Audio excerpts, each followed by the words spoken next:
Libro de audio editado por www.lemp3.com. Marqués de Sade. La verdad. Sade, marqués de 1740-1814. Es nombre familiar de Donatien Alphonse Franois, marqués de Sade, escritor francés de novelas, obras de teatro y tratados filosóficos, más conocido por sus obras eróticas, prohibidas durante mucho tiempo. Nació en París y luchó con el ejército francés.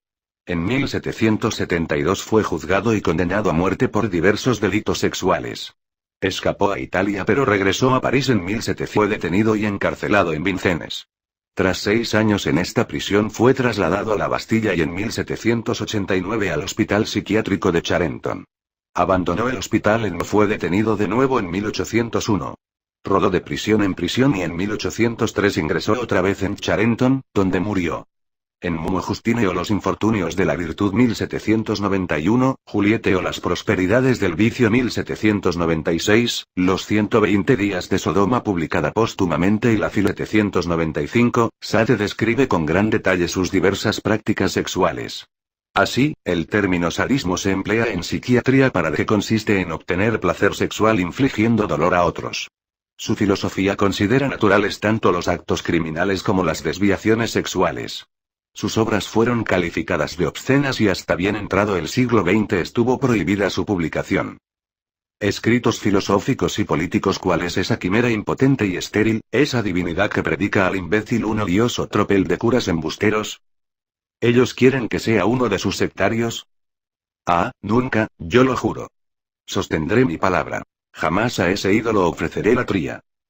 Este hijo del delirio y la irrisión nunca podrá causarme la menor impresión. Contento y glorioso en mi epicureísmo pretenderé expirar en el dulce ateísmo y que al infame Dios que pretenden crear tan solo lo conozca para blasfemar. Ah, sí, vana ilusión, mi alma te detesta y para bien sellar mi constante protesta quisiera en un momento poderte ubicar y saborear la gloria de hacerte insultar. Pero, ¿qué es, en efecto, este fantasma vano, trivialidad de Dios, invento ingrato que no se puede ver y nadie lo analiza, miedo del insensato y del sensato, risa? ¿Quién se escapa al sentido, quién a la inteligencia sino este hijo del hombre salvaje sin conciencia que ha regado la sangre desde hace 1000 años uno? ¿Y aún se nos presenta como un amo? Yo quise analizar al vano miserable y mi ojo filosófico no lo encontró entrañable. Solo vio en el motivo de nuestra religión es un enjambre soez de contradicciones que se rompe y acaba ante un mínimo examen. Tal se puede afirmar que la creencia nace gracias a nuestro miedo e hija de la esperanza. 2. Mas, ¿cuál es la razón del mentiroso abyecto que pretende ceñirme a su vano trayecto? ¿Necesito yo al Dios que a mi lógica pesa para justificar a la naturaleza? En ella todo existe y su seno creador se agita a cada instante sin principio motor. 3. ¿Ganaría yo algo de esta bifurcación? ¿Y Dios nos muestra leyes que rigen la creación? Si Él crea, ha sido creado, y seguiré en lo mismo. Inseguro, como antes, de unirme a su destino. Fuera, fuera de mí, infernal impostura. El universo aguarda tu fatal sepultura. Todo lo que tenemos son cosas naturales, tú eres solo la nada y la naturaleza nos ha creado. Evádete, execrable quimera. Vete lejos del orbe, abandona la tierra donde solo verás pecho empedernidos, cubiertos de oropel joyas de tus amigos. Y, en cuanto a mí, ya es tanto el odio que me inspiras que con placer, Dios vil, y voluptuosamente sería tu verdugo si existieras realmente. Ofrecerías, así, a mi sombría venganza el placer de mi brazo que iría a tu corazón para que conocieras de mi odio el rigor. Pero es vano, no existes, nadie puede abrazarte y tu esencia se escapa al que quiera alcanzarte. No te puedo aplastar, pero entre los mortales quisiera derribar tus infames altares y demostrar al mundo que Dios, aún cautivo, el irrisorio aborto bebedor de oraciones no logrará poner término a las pasiones. Movimientos sagrados, pasiones sin ambajes, sed para siempre objeto de nuestros homenajes. Lo único que se puede dar al hombre sensato, lo único que llega a nuestro corazón, y la naturaleza dona a nuestra razón. Cedamos a su impulso, su fuerza y violencia subyugue nuestras almas sin hallar resistencia. Ondule plenamente la ley de los placeres y la voz del deseo inunde nuestros seres. 4. Sea cualquiera el desorden y sople cualquier viento debemos proseguir y sin remordimiento, sin escrutar las leyes, sin seguir las costumbres. Abandonarnos, lánguidos, llenos del sentimiento de adorar los dictados de la naturaleza.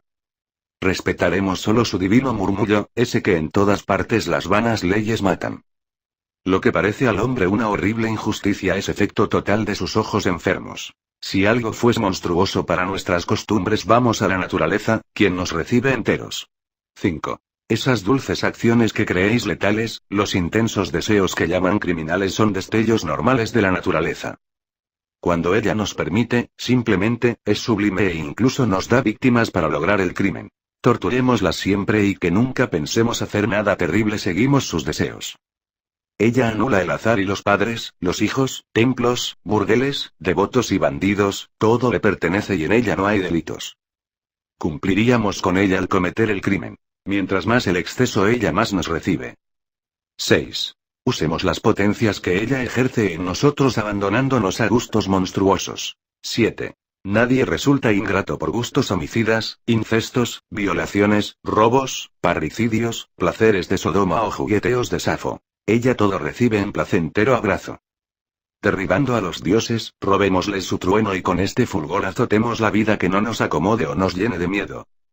Nunca la inhibición, no, porque las maldades sirven de ejemplo vivo a las negras proezas. Nada sagrado existe. Todo en el universo se repliega al fogoso yugo de nuestro cuerpo. 8. Más nos multiplicamos, más infamias tenemos y más las sentiremos en nuestra alma de hierro. Enardeciendo al máximo nuestros negros ensayos, los días y las noches nos llevan al pecado. La naturaleza, tras de los años dulces de las mofas divinas, nos depara esta suerte. Una fosa que espera para recompensarnos y al fin de toda vida quedarnos en sus brazos, pues todo es vida en ella, todo se reconstruye. Grandes, pequeños, madres, mujeres pervertidas. Y nosotros le somos tan dulces a sus ojos. Monstruos o libertinos, mediocres o virtuosos. 1. Se evalúa en más de 50 millones de vidas las perdidas por guerra o masacre de religión. ¿Una sola religión puede valer la sangre de un pájaro? ¿Acaso la filosofía no debe armar a todas sus piezas para exterminar a Dios, en favor del cual se inmolan tantas víctimas que valen más que él? ¿Acaso hay una idea más bestial, extravagante y peligrosa que la de un Dios? 2. La idea de Dios no nace en los hombres excepto cuando lloran o esperan algo. Es en esto que se basa la unanimidad de todos los seres humanos en esta quimera. El hombre, universalmente desgraciado, ha tenido siempre motivos de dolor y esperanza y tanto invoca la causa que lo atormenta como espera el fin de sus males. Al invocar al ser que se supone es la causa de ambos, ignorante de que el mal inherente a su vida tiene causa en su misma existencia, crea las quimeras ante las cuales renuncia al estudio y la experiencia que se las volverían inutilidad. 3. El más ligero estudio de la naturaleza nos convence de la eternidad del movimiento y el examen atento de sus leyes nos hacen ver que nada se pierde en ella y todo se regenera sin cesar gracias al efecto que parece destruir sus obras. Si las destrucciones son necesarias, la muerte es una palabra sin sentido, solo hay transmutaciones y no hay extinciones. La perpetuidad del movimiento entre la naturaleza anula toda idea de un primer motor. 4. Rindámonos indiscriminadamente a todo lo que nos inspiran las pasiones y seremos por siempre felices. Despreciemos la opinión de los hombres, es solo fruto de los prejuicios. En cuanto a nuestra conciencia, no redoblemos su voz pues la podemos callar, la costumbre la reduce al silencio y cambia en placer los más terribles recuerdos. La conciencia no es un órgano de la naturaleza, sino de los prejuicios, venzámoslos y tendremos la conciencia a nuestras órdenes. Interroguemos a la conciencia del salvaje y preguntémosle si le reprocha algo cuando mata a su semejante y lo devora, la naturaleza parece hablar por él. La conciencia está muda. Concibe como cosa de tontos apelar al crimen. Él lo ejecuta. Todo es tranquilo. Él ha servido a la naturaleza mediante la acción, que place tanto a esta naturaleza sanguinaria que se nutre de crímenes, crímenes que son como su energía. 5. ¿Cómo podemos ser culpables si solo obedecemos las presiones de la naturaleza? Los hombres y sus leyes, que son, al fin, obra humana, nos pueden considerar criminales, pero nunca la naturaleza. Solo resistiéndonos podemos ser culpables a los ojos de esta y este es el único crimen que debemos evitar. 6. Una vez demostrado que el crimen le place, el hombre que más le servirá será quien dé más extensión o gravedad a sus crímenes, observando que la extensión le place más que la gravedad, pues si bien está establecido que el asesinato es menos grave que el parricidio, esto es pura convención humana. Quien haya cometido más desórdenes en el universo la santificará más que quien se haya detenido en el primer paso. Que quien frena sus pasiones tenga clara esta verdad, solo podrán hacerse caros a la naturaleza multiplicando sus delitos. 7. Estos gustos no son ni útiles ni caros a la naturaleza, pues si se propagaran nacería el desorden.